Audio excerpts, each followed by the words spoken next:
Salam sejahtera, terima kasih karena bersama dengan saya di Nazilin Unity Channel. Sekali lagi, percubaan daripada pembangkang untuk turunkan Anwar Ibrahim sebelum PRU 16 dilakukan lagi. Kalau dulu kita dengar ada himpunan, himpunan turun Anwar 1,0. Kali ini ada pula himpunan turun Anwar 2,0. Sebelum saya teruskan ulasan ini, saya mau tanya satu hal dulu. Paling ringkas, paling simple. Kalau betul mereka nak tumbangkan Anwar Ibrahim yang sedang menonton video ini, kalau betullah kamu mahu Anwar Ibrahim turun daripada jawatan sebagai Perdana Menteri, tolong belanja dulu kami satu atau dua nama Perdana Menteri yang boleh menggantikan Anwar Ibrahim daripada Perikatan Nasional. Tolong tulis, belanja kami dululah, paling tidak pun 2-3 nama lah. Kan kamu kata ada berlori-lori, jadi tunjuklah siapa orang yang ada dalam lori itu. Kalau betul kamu mahu Anwar Ibrahim turun, kalau kamu dapat jawab itu, mungkinlah himpunan turun Anwar 2,0 itu berjaya. Tapi kalau nama seorang pun kau tak mampu bagi, tak payahlah mimpi nak buat himpunan itu. Dan rakyat pula aku sorkan, tak payahlah kau ikut-ikut memenatkan badan, menghabiskan masa, memeningkan kepala. Sebab kau ikut macam mana pun, bukan ada pun cadangan mereka. Kan betul tidak? Kalau betul mereka sedia nak tumbangkan Anwar Ibrahim, mereka mesti mempunyai senarai Perdana Menteri yang mereka boleh gantikan Anwar. Kalau sekadar mereka kata, kami bukan mau ganti kerajaan, mau tukar Anwar saja, apa bezanya? Siapa pula Perdana Menteri yang mereka mahu daripada kerajaan perpaduan? Kalau ganti Zahid nanti kau bising meroyan pula. Kalau ganti Tokmat pun kau marah juga. Kalau ganti Rafizi Ramli lagilah kau marah. Jadi sekarang ini sebelum nak mau teruskan atau sebelum anda mengikuti himpunan 2,0 turun Anwar tu, kau pikir-pikir dululah siapa calon Perdana Menteri yang diketengahkan oleh Perikatan Nasional daripada kalangan mereka, itu pertama. Yang kedua, daripada kalangan Kerajaan Perpaduan jika mereka hanya benci Anwar Ibrahim. Aku rasa lah kan mereka tidak punya senarai itulah. Mereka hanya pandai cakap tapi tiada apa-apa. Mereka hanya mau timbulkan naratif yang kononnya Anwar Ibrahim gagal. Tapi mereka lebih gagal. Bukan gagal memerintah saja, tapi gagal menyenaraikan Perdana Menteri yang mereka kata ada 4 lori itu. Tentukanlah sekarang siapa 4 lori Perdana Menteri daripada Perikatan Nasional itu. Tuan-tuan dan puan-puan, kalau itu pun mereka tak mampu jawab, kita semua rakyat Malaysia, aku nasihatkan jangan buang masalah. Lebih baik jangan ikut himpunan turun Anwar 2,0 yang mana sebenarnya himpunan ini sangat ketara, memperlekeh penjawat awam dan tanpa hala tuju ekonomi. Tuan-tuan dan puan-puan, rancangan PAS untuk menganjurkan demonstrasi turun Anwar 2,0 sebagai penentangan terhadap Perjanjian Perdagangan Timbal Balas ART membuktikan bahawa ia memainkan isu politik sempit, memperlekehkan penjawat awam dan tiada hala tuju ekonomi.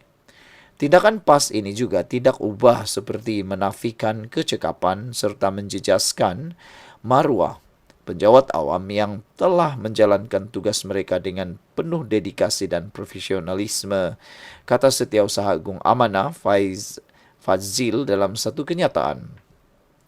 Perjanjian ini telah dirangka dengan penuh pertimbangan terhadap kepentingan ekonomi negara, kesejahteraan rakyat dan kedudukan Malaysia di pentas global. Kejayaan menurunkan tarif timbal balas Amerika Syarikat ke atas Malaysia daripada 25% ke 19% merupakan yang terendah. Tindakan PAS memperlekeh perjanjian ini menunjukkan PAS tiada hala tuju ekonomi. Lebih membimbangkan ia memberi isyarat salah kepada dunia bahawa Malaysia tidak konsisten dalam dasar dan komitmen antarabangsa. Jika PAS memerintah, adakah PAS akan menghentikan hubungan dagang dengan Amerika Syarikat? Adakah PAS mempunyai pelan ekonomi lain apabila pekerjaan dan perniagaan perusahaan kecil dan sederhana PKS yang melibatkan ramai orang Melayu dirisikokan?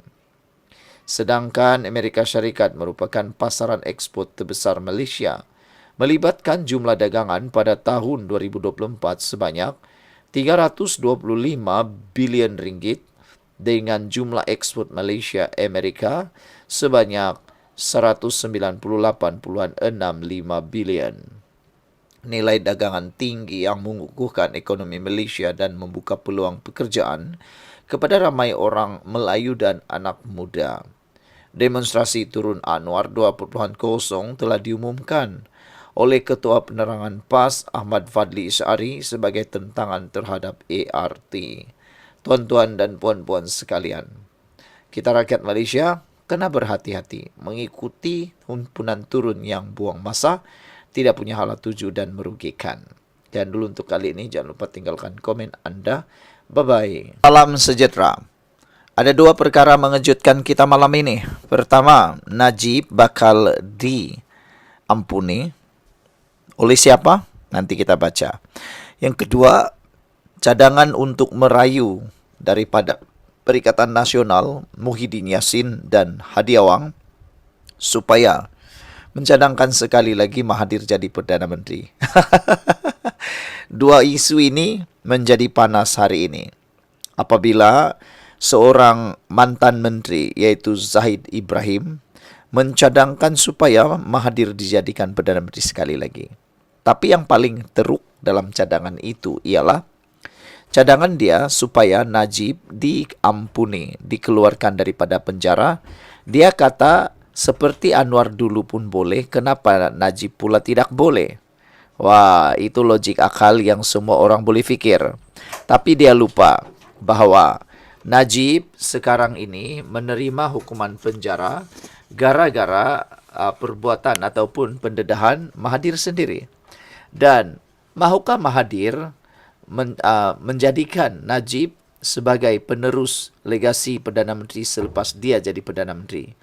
Atau dia akan membuat kelicikan sekali lagi? Tuan-tuan dan puan-puan sekalian. Kedua, Zahid Ibrahim juga menyatakan supaya dia merayu Hadi dan Muhyiddin memberi laluan kepada Tun Dr. Mahathir Mohamad jadi Perdana Menteri. Sekarang ini, cubalah, okeylah, logik tadi sudah kita sebut. Sekarang kita mau cakap pula logik yang kedua. Najib dikeluarkan daripada penjara supaya boleh Mahathir menang. Dia nak dapat menunggang pengaruh Najib lah, lebih kurang macam tu. Itu yang pertama. Yang kedua, merayu kepada Muhyiddin dan Hadi Awang memberi laluan kepada Mahathir jadi Perdana Menteri. Jadi persoalannya sekarang ini, siapa yang akan jadi Perdana Menteri selepas Mahathir? Najib atau Muhyiddin atau Hadi Awang? Ini pun boleh menyebabkan kecelaruan politik Malaysia, ketidakstabilan politik Malaysia. Yang lebih teruk lagi, dia kata inilah waktunya untuk menyelamatkan Melayu. Tapi ada seorang netizen menyatakan bahawa menurut Zahid Ibrahim, ini adalah peluang terakhir untuk orang Melayu mendapatkan semula kuasa mentadbir negara dan memerintah dalam semangat kemerdekaan. Tapi persoalannya, Zahid, sejak zaman merdeka lagi, kesemua Perdana Menteri Malaysia adalah orang Melayu. Dan entahlah apa kuasa Melayu yang dimaksudkan oleh Zahid Ibrahim ini. Anwar sudah pernah hurai panjang tentang hal itu. Kata Zahid Ibrahim, saya merayu kepada Tuan Guru Abdul Hadi Awang dan Muhyiddin agar memberikan Tun satu lagi peluang supaya kita semua mempunyai masa depan, katanya. Ini bukan masa depan, ini adalah ketidakstabilan politik. Pasti akan berlaku lagi. Betul, kau pikir logik lah. Dia keluarkan Najib daripada penjara untuk mendapatkan pengampunan. Itu pertama. Coba pikir dulu itu. Setelah Najib keluar daripada penjara, sekarang Najib mau pergi ke mana? Dia mau kuasai semula UMNO. UMNO sekarang presidennya Zahid Hamidi. Okey, kalau UMNO sudah berjaya mendapatkan Najib sebagai presiden semula, mahukah Najib senang-senang saja memberikan jawatan Perdana Menteri kepada Mahathir yang telah memenjarakan beliau? Itu yang pertama. Yang kedua, maukah Muhyiddin dan Hadiawang memberikan laluan kepada Mahathir jadi Perdana Menteri? Dan selepas itu, bolehkah Najib dan Muhyiddin berbincang semeja sekali lagi untuk pemilihan Perdana Menteri? Kita harus ingat semua rentetan ini. Najib memecat Muhyiddin ketika era 1MDB memanas. Dan Muhyiddin pula jadi Perdana Menteri ketika isu kes 1MDB dibicarakan panas dan saya tak berapa ingat siapa jadi Perdana Menteri ketika Najib dimasukkan, disumbat ke penjara. Semua ini kena ingat. Jadi entahlah, meskipun politik ini penuh dengan kelicikan, tapi dendam politik itu memang tak akan pernah reda. Hanya satu orang saja Perdana Menteri sekarang ini yang aku rasa kurang dendam politiknya, yaitu Anwar Ibrahim. Tuan-tuan dan puan-puan sekalian, Zaid Ibrahim kata tempoh kali pertama Mahathir menjadi Perdana Menteri bermula 1981 hingga 2003 menjadikan pemimpin itu paling lama mentadbir negara selama 22 tahun. Selepas bersara, Mahathir kembali semula ke pentas politik membuat kejutan apabila mengetuai Pakatan Harapan dalam usaha menumbangkan BN yang diterajui Najib Razak yang ketika itu terpalit dengan skandal 1MDB. Kerajaan yang diketuainya juga menyokong pengampunan kepada Anwar yang disabitkan atas kesalahan salah laku seks pada 16 Mei 2018 yang di-Pertuan Agong Sultan Muhammad berkenan memberi pengampunan penuh kepada Anwar, membolehkan dia dibebaskan serta-merta dan kembali aktif dalam politik. Selepas BN tumbang, Najib dibicarakan berkaitan kes SRC Internasional dan dijatuhkan hukuman penjara 12 tahun dan denda 210 juta. Namun hukuman itu kemudian dikurangkan oleh Lembaga Pengampunan kepada 6 tahun dan denda 50 juta ringgit. Tuan-tuan dan puan-puan sekalian, beberapa komen netizen berkait isu ini, kata dia, janganlah sampai 3 kali saja, berilah sampai 4, 5, 6 kali Mahathir jadi Perdana Menteri. Dia menyindir. Kata Jagu Kampung Resort, ini adalah kenyataan yang mungkin dibuat semasa sedang mabuk, katanya.